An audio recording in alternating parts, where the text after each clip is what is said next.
de 3 Reset en español. Muy buenos días o buenas tardes ya, amados hermanos. Qué lindo es estar de nuevo con ustedes. Como supieron, estuvimos un par de semanas fuera de vacaciones, pero es un gozo estar de nuevo acá con ustedes, con la ayuda del Señor. Hemos leído el texto para los hermanos que van a escuchar el mensaje después. Está en Génesis capítulo 6, versos del 9 al 22. Un texto que nos habla de la justicia de Dios y del trato que Dios tiene con el pecado. Uno debe decir y regocijarse de que vivimos en un tiempo de gracia. Es la historia de Noé, contada quizás de una manera diferente, no porque la palabra cambie, la palabra permanece para siempre, y esto es lo glorioso de la Sagrada Escritura, que podemos volverla a leer, pero la podemos leer con las realidades que nosotros enfrentamos hoy en día.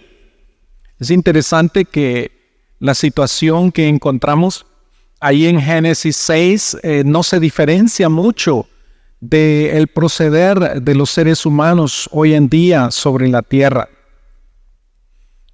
Vamos a hacer algunos paralelos entre Noé y el Señor Jesucristo y cómo ha cambiado para nosotros hoy en día el acercamiento a la justicia de Dios, pero sobre todo la gracia de Dios que se manifiesta.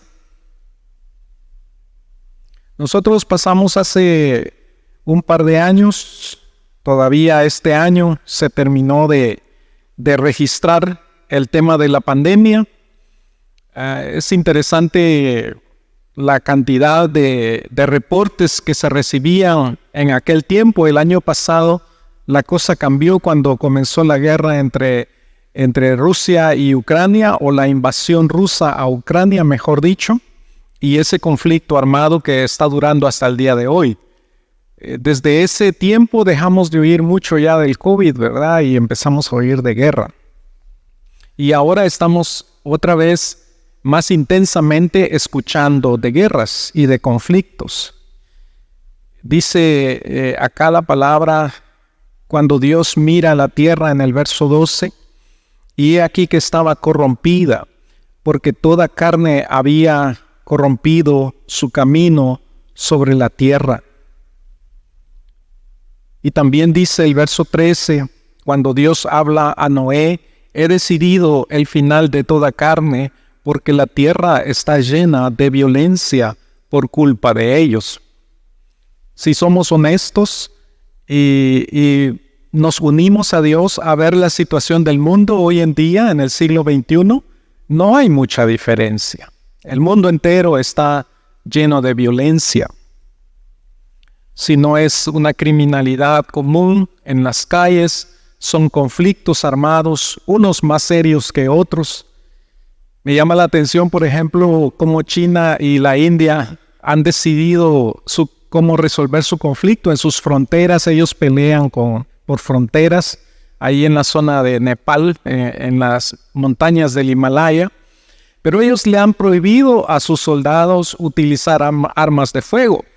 Así que a veces se enfrentan con palos o a puño limpio. Y yo digo, qué bueno, porque las dos naciones tienen bombas atómicas. Entonces no es que no tengan armas, no es que vivan en la edad de piedra, sino que intencionalmente han decidido, para que ese conflicto no se vaya a volver tan sangriento, han decidido resolver así los problemas. Igual, la tierra está llena de violencia. Estábamos en el idílico Schwarzwald. Qué lindo es ahí las selvas negras en el sur. Habíamos terminado una linda caminata, ¿no es cierto, mi amor? Por las montañas. Los que han oído del Títice, bueno, caminamos del Títice a otro pueblo. Sí, uno recupera aire fresco por ahí, por esos bosques, muy lindo. Estábamos en la estación de Kirchzarten esperando el tren para volver a la ciudad de Freiburg, y de pronto 2 hombres dándose a golpes en la estación. Y yo creo que se nos escapó la tranquilidad que habíamos ganado en todo el día. Es muy triste realmente ver a la gente comportándose violentamente. Lo digo solo para que sepan que tampoco Alemania está exenta de estas situaciones. Las demostraciones que se empiezan a dar, ya sea pro Israel o pro Palestina, a veces también se desatan en violencia en Europa. La tierra estaba llena de violencia en el tiempo de Noé. Reflexionábamos el fin de semana con los hermanos de la COE, por cierto, muchos saludos de los pastores de la Cooperación de Obreros Evangélicos. Estuve con ellos el pasado fin de semana y aprovechando, ha llegado la revista del aniversario de la COE. Van a disculpar que no hay una reseña de la iglesia de Duisburg ahí, porque hubo un problema de comunicación ahí entre el editor y este servidor.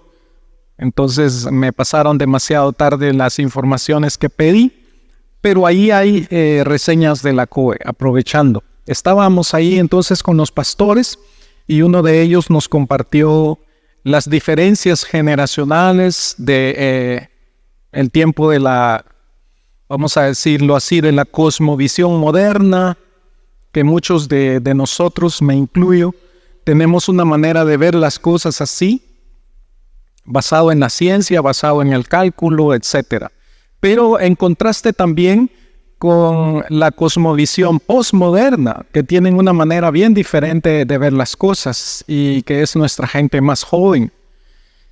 En principio, el postmodernismo o el pensamiento postmoderno afirma que cada quien tiene su verdad, por ejemplo. Es una de las cosas que afirma el postmodernismo. Tu verdad y mi verdad. Y es interesante cuando uno evangeliza a una persona con pensamiento postmoderno porque lo escuchan a uno. Y uno desde un punto de vista moderno piensa, lo convencí. No, él simplemente está respetando tu punto de vista, pero no lo vas a sacar de la manera como él piensa. Así de simple. Y uno piensa que le están diciendo amén porque le escuchan a uno. No hay que dejarse llevar tan fácil por eso. Pero escuchando yo al hermano que exponía, le planteaba yo, ¿acaso la humanidad no ha pasado por esos momentos de la manera de ver las cosas? Por ejemplo, acá en lo que acabamos de leer en Génesis, realmente la gente vivía sin ley. La gente vivía en un desorden moral. Si leemos desde el verso 1 del capítulo 6, que ya hemos predicado en otra ocasión, vemos que aún los hijos de Dios, dice acá el texto, se habían corrompido. Así que no es nada nuevo que la humanidad se desate en la violencia y que cada quien corra por su camino. Asimismo leemos en el libro de los jueces, cuando no había rey, se repite esa frase varias veces en el libro de los jueces, si lo han leído, cada quien hacía como bien le parecía. Esa frase se repite más de una vez en el texto del libro de los jueces. Así que no crean ustedes que esta manera moderna de ver el mundo, más centrada, más razonable, y otra manera más libertina de ver las cosas es una cosa nueva. Realmente esto está en el germen nuestro como seres humanos. Lo que ha cambiado, y eso hay que decirlo, es la revelación de la justicia de Dios. El apóstol Pablo va a decir, como también hemos visto en Romanos 1:17, que la justicia de Dios se revela por medio de la fe. Basado también en Ageo, que dice, mas el justo por la fe vivirá. La justicia de Dios siempre se ha revelado.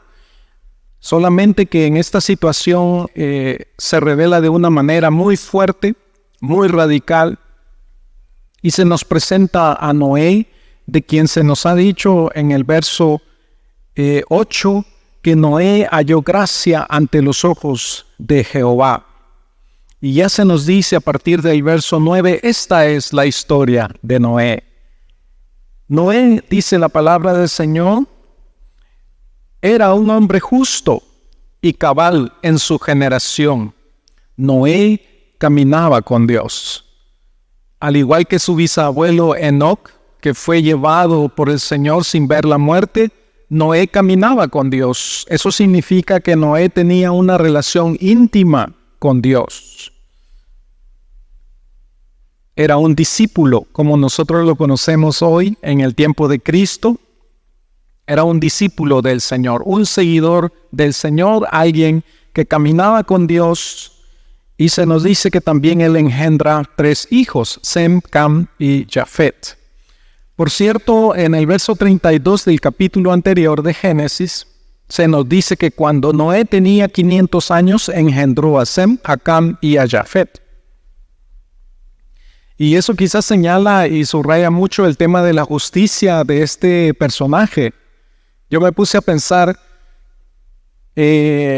500 años y tener los primeros hijos.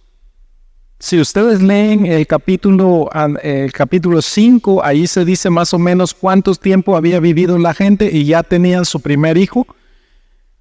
Anda entre los 80 y los 100 años más o menos. Ya tenían sus primeros hijos. Pero el caso de Noé, que va terminando esta lista del capítulo 5, es bastante excepcional, porque él tiene a sus hijos cuando cumple 500 años. Me imagino que la gente en aquel tiempo se casaba joven, ¿verdad? De 80 años, vamos a decirlo así. Bien muchachos de 80 años. Qué tiempos aquellos, ¿verdad?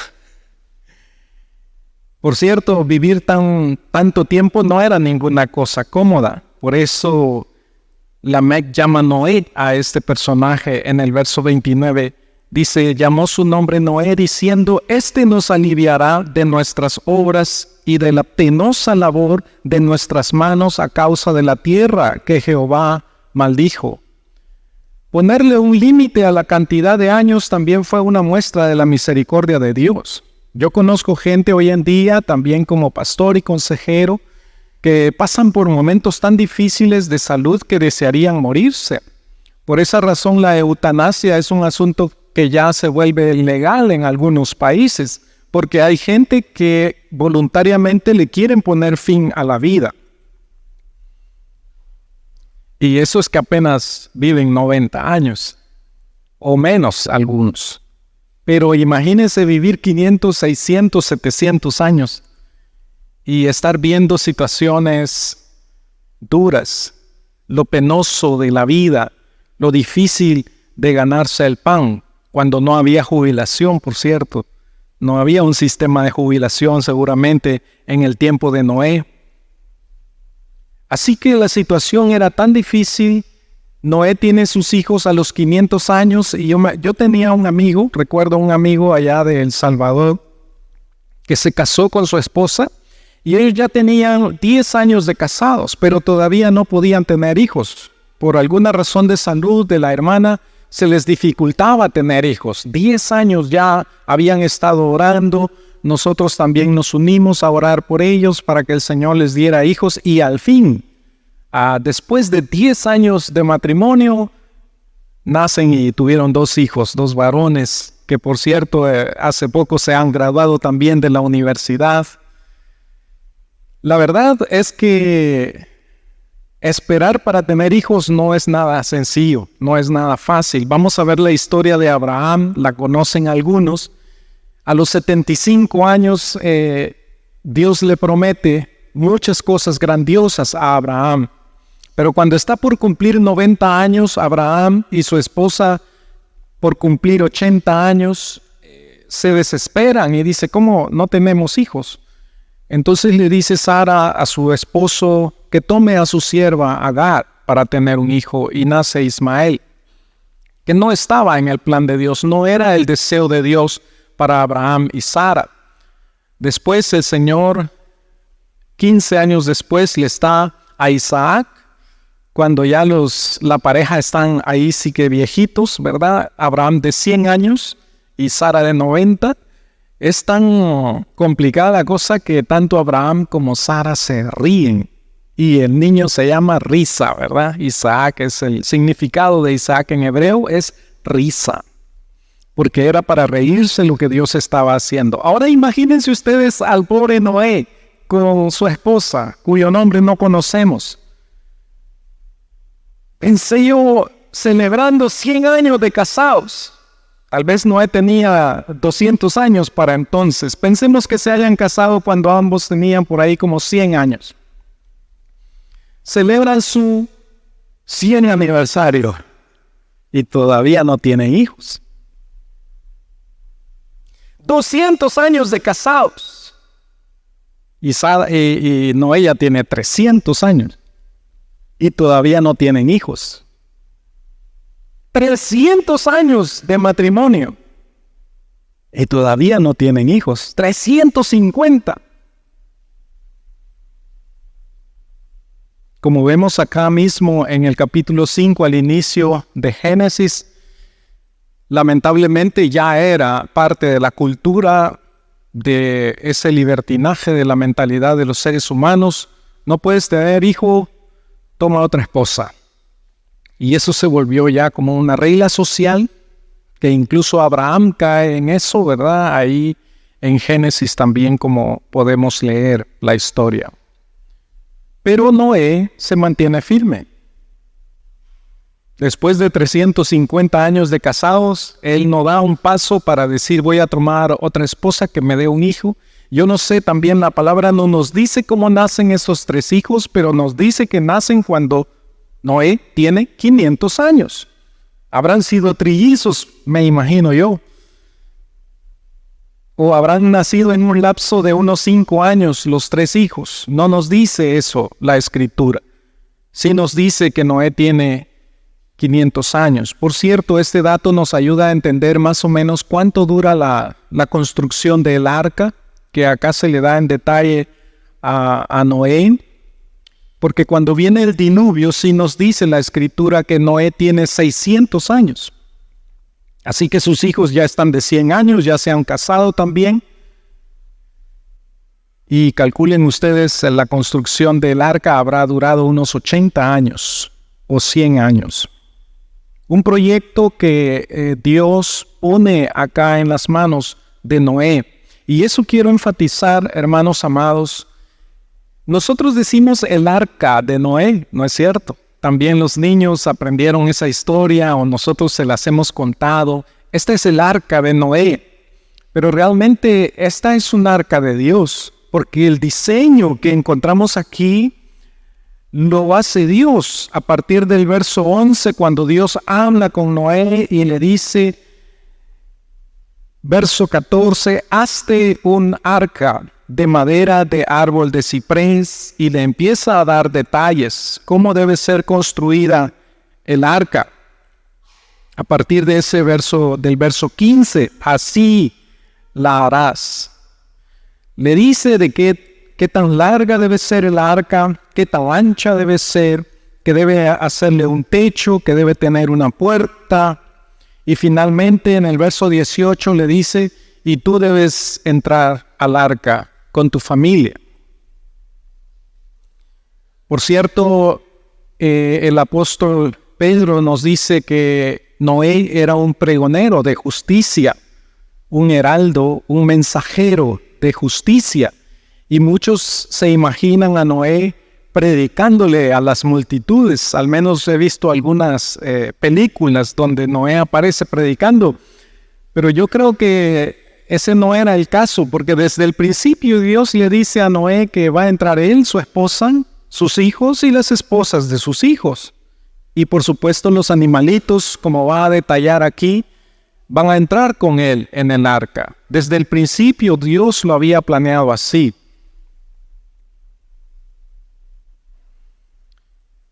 Y decía que nosotros afirmamos que se trataba del arca de Noé, pero yo podría muy bien decir, corrijamos eso, es el arca de Dios. Él es el que puso el diseño. Él es el que dijo cómo debía hacerse. Probablemente Moisés no tenía ninguna experiencia en construcción de una barca o un barco de esta envergadura. Así que tuvo que haber ido con muchos detalles de diseño. Si el diluvio fue universal o fue regional en la zona donde las gentes habitaban en aquel tiempo, es un asunto que muchos discuten todavía. Habría bastado con que el diluvio haya sido regional. El mar Negro es una evidencia de que pudo haber sido una ruptura impresionante que inundó toda esa zona. Y los babilonios también tienen en la epopeya de Gilgamesh un registro también de un diluvio, de una manera diferente, por cierto, pero también vemos cómo en los pueblos antiguos esa memoria de un diluvio que arrasó a la humanidad quedó plasmada. Por cierto, en la epopeya de Gilgamesh, el arca es de forma de un cubo y realmente la gente que entiende de dimensiones y de naves, es imposible que ese cubo haya podido navegar como esta arca. Sin embargo, si uno observa también con cuidado las medidas que se mencionan del arca de Noé, sí es una nave que podía navegar sobre las aguas. Dios da los detalles, entonces se trata, hermanos, de una obra de Dios.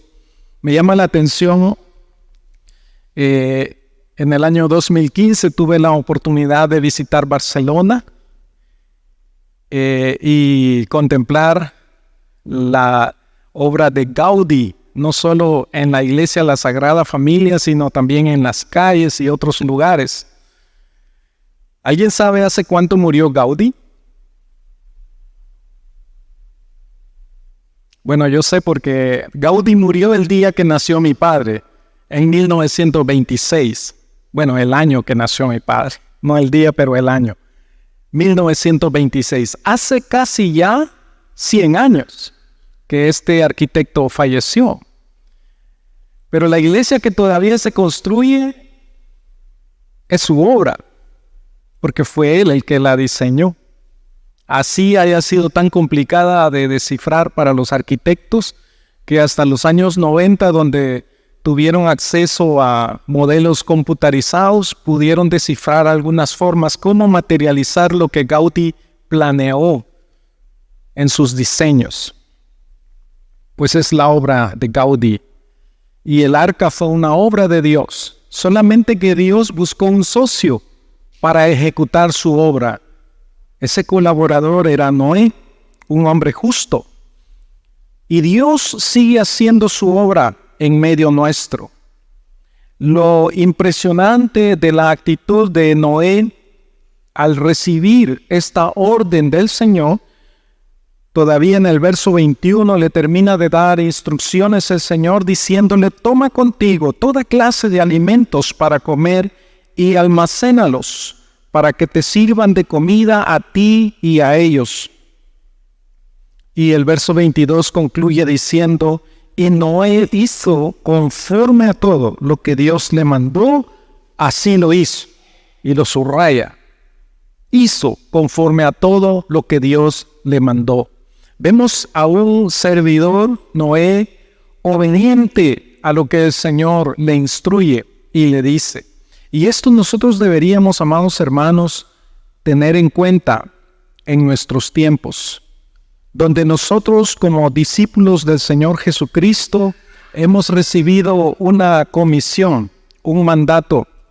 Así le conocemos como la Gran Comisión, que la encontramos en Mateo 28, 19 al 20. El Señor Jesús ordena a los discípulos: por tanto vayan y hagan discípulos de todas las naciones, bautizándolos en el nombre del Padre, del Hijo y del Espíritu Santo, enseñándoles que guarden todas las cosas que les he mandado. Y he aquí, yo estoy con vosotros, estoy con ustedes todos los días hasta el fin del mundo. El Señor Jesucristo, amados hermanos, nos ha delegado una tarea, nos ha comisionado una tarea para ejecutar, para cumplir. y nosotros debemos concentrarnos en la tarea que el Señor nos ha encomendado. El Señor Jesucristo está edificando su iglesia, lo dijo en Mateo 16:18, sobre esta roca edificaré mi iglesia. El Señor Jesús está operando, está obrando y hace su obra a través de la evangelización, de alcanzar a otros con las buenas nuevas cuando dice id, pero también el hacer discípulos que se bautizan, que se identifican con el cuerpo de Cristo, y también gentes que son instruidos para obedecer la palabra del Señor Jesucristo. Y eso somos nosotros, la iglesia. Y como seguidores del Señor Jesucristo somos llamados también a obedecer lo que Él nos ha mandado. Tenemos una tarea muy significativa. En algún momento, y yo le pido a Dios que me lo recuerde cuando predico aquí ante ustedes, de recordárselos, en algún momento yo les compartí una síntesis de ese propósito de Dios que también se encuentra enmarcado ahí en Mateo 28, 19 y 20. Y se los hice a través de un acróstico con la letra E. La letra E repetida 3 veces. Entrada, edificación y envío. Y estos días hemos estado con el grupo de jóvenes meditando acerca de la identidad en Cristo Jesús. Y me daba cuenta que en esa identidad que nosotros tenemos en Cristo Jesús, hemos sido aceptados en Él. Y esa es la entrada. Tú entraste a la familia de Dios y fuiste aceptado. No importa de dónde viniste, lo importante es que ahora estás en Cristo. Tú has sido aceptado en la familia de Dios. Y en la familia de Dios tú eres edificado en un ambiente seguro, en un ambiente de seguridad. Queremos darte herramientas para que crezcas, para que vivas en intimidad con Dios. No te vamos a manipular, ni te vamos a obligar a nada, ni te vamos a decir engaños para que crezcas. Ese es tu llamado, ese es el propósito por el cual Dios te llamó, para tener amistad y comunión contigo. Y finalmente, también en el envío, en el concepto de envío, es cumplir la misión que Dios te ha dado. Y esto te da significado. Eso te muestra que tú viniste a este mundo con un propósito, también para ser un servidor de Dios. Y tú puedes decir, pero yo no soy una persona tan justa como Noé. Toda la gente malvada. Y el pastor acaba de hablar de violencia. Y quizás te recordaste que has maltratado a alguien la semana que pasó. No estamos exentos de eso. Sin embargo, amados hermanos, debemos recordar que la gracia de Dios nos ha alcanzado. Y debemos aprender a vivir en esa gracia. Debemos aprender a ser transformados para ser instrumentos útiles en las manos del Señor.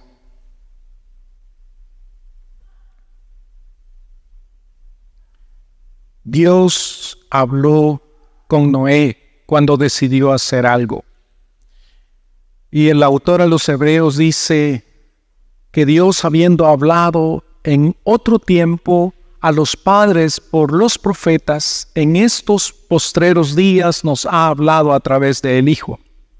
Por eso tenemos un Nuevo Testamento en la Biblia cristiana, porque ahí tenemos el mensaje de nuestro Señor Jesucristo y el testimonio de los discípulos de Cristo Jesús. Dios habló contundentemente hace 2000 años y no solo nos abrazó con su gracia. Si queremos comparar el diluvio que vino para juzgar a las naciones por su pecado, hace 2000 años el Señor derramó un diluvio de gracia, literalmente. Porque dice en Romanos 5:20 que donde el pecado abundó, sobreabundó la gracia. La gracia del Señor nos abrazó, hermanos amados, nos alcanzó en Cristo Jesús. Y debemos aprender a ser agradecidos con Dios por su gracia y su misericordia para con nosotros. Porque no somos mejores que los que van allá afuera dándose a golpes o matándose con armas. Es la gracia de Dios la que nos alcanzó, y gracia es un don inmerecido. Ninguno de nosotros merecíamos esta gracia. Y si tú eres justo, es porque Cristo Jesús es justo. Por eso dice Pablo en Efesios 4, vístanse del Señor Jesucristo. Las armas de la justicia, vestirte de Cristo Jesús. Cuando Dios te mira a ti, está viendo a Cristo en ti, sobre ti, junto a ti. El Señor Jesucristo que nos comisionó y nos dijo, y yo estoy con ustedes todos los días hasta el fin del mundo. Él está contigo. Y si Dios te mira con gracia y con amor, es porque Cristo Jesús pagó el precio. De hecho, hermanos amados, no hay otro evento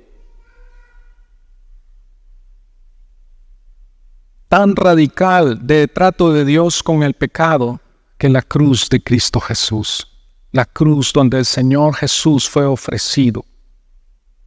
Literalmente, hermanos amados, el diluvio, aunque parezca un desastre inimaginable, se queda corto en relación a que el Padre haya sacrificado a su propio Hijo, el Hijo perfecto de Dios, el Hijo sin pecado, que lo haya sacrificado por nosotros.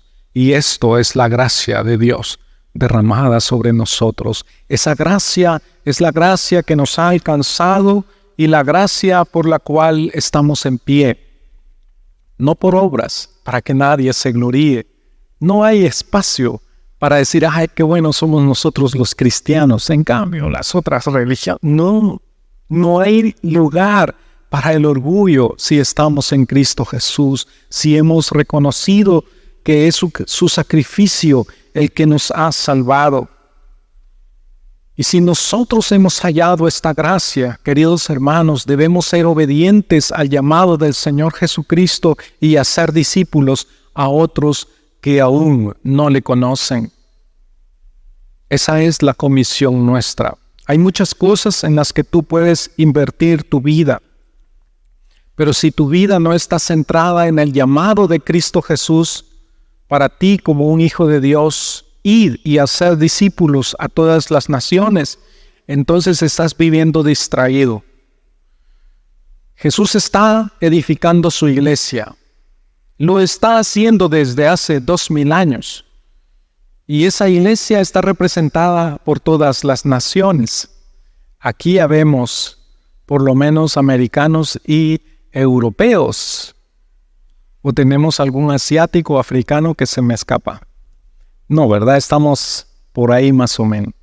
Estuve compartiendo hoy la palabra más temprano con los hermanos alemanes y ahí sí teníamos unos hermanos de Asia también y creo que una hermana de África también.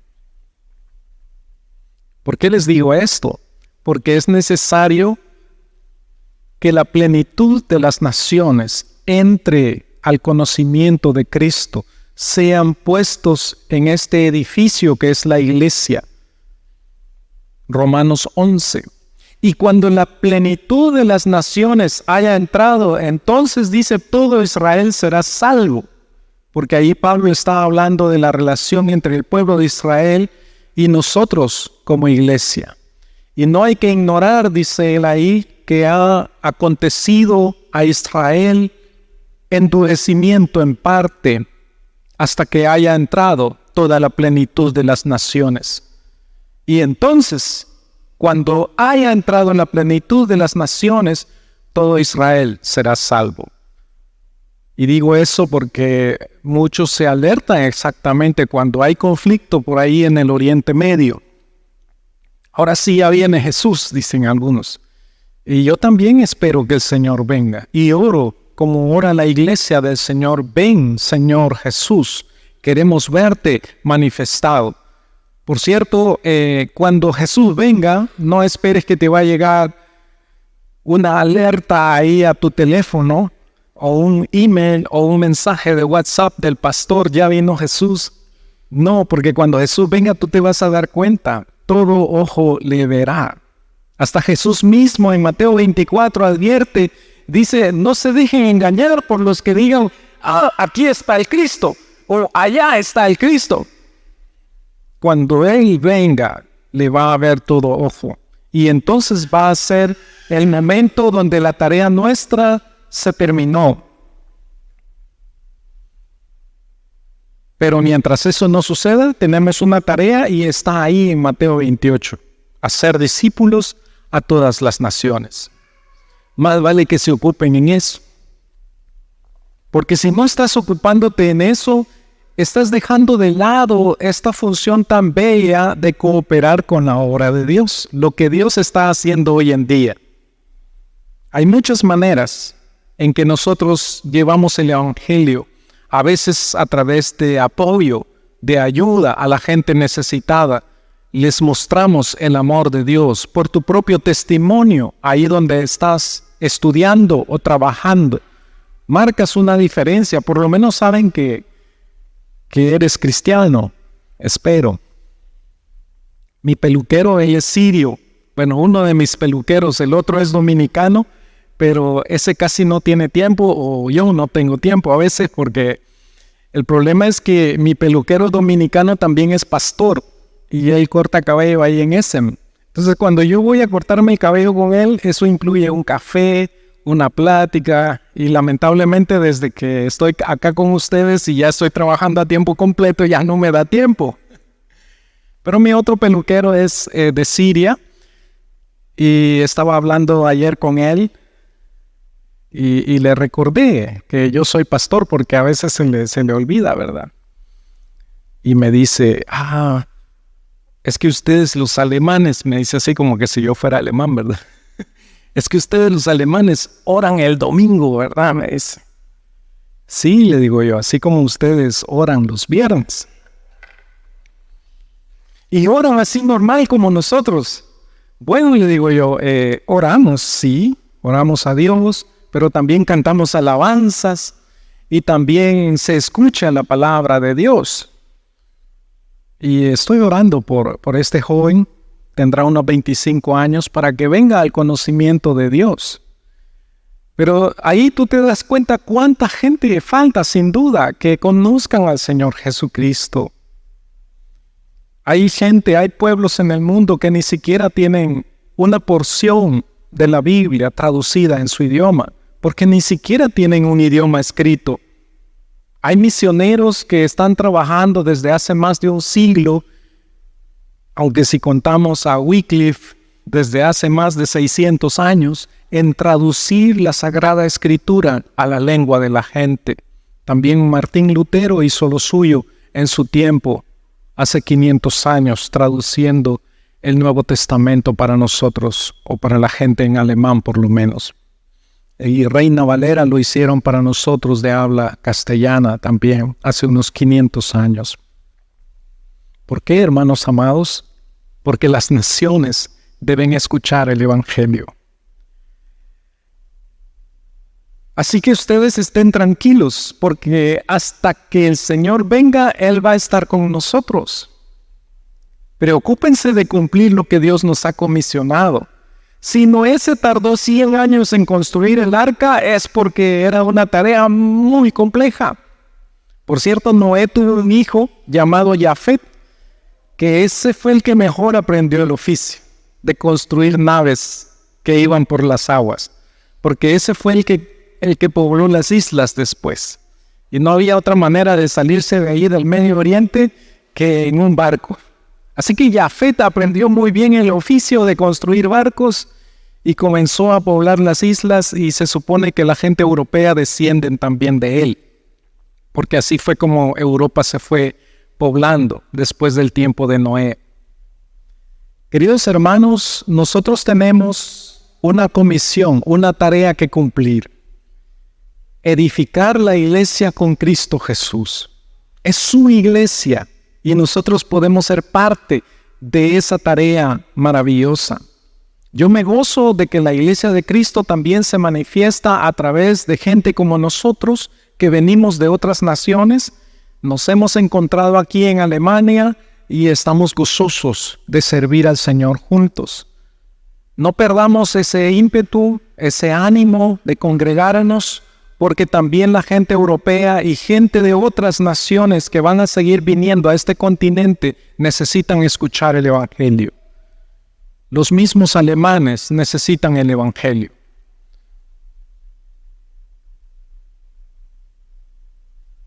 Y nosotros somos una pizca de avivamiento de lo que está pasando en Sudamérica, que es tan maravilloso, la verdad. Siembra también de la palabra, del trabajo de misioneros que llegaron de Europa y de Norteamérica a darnos el Evangelio.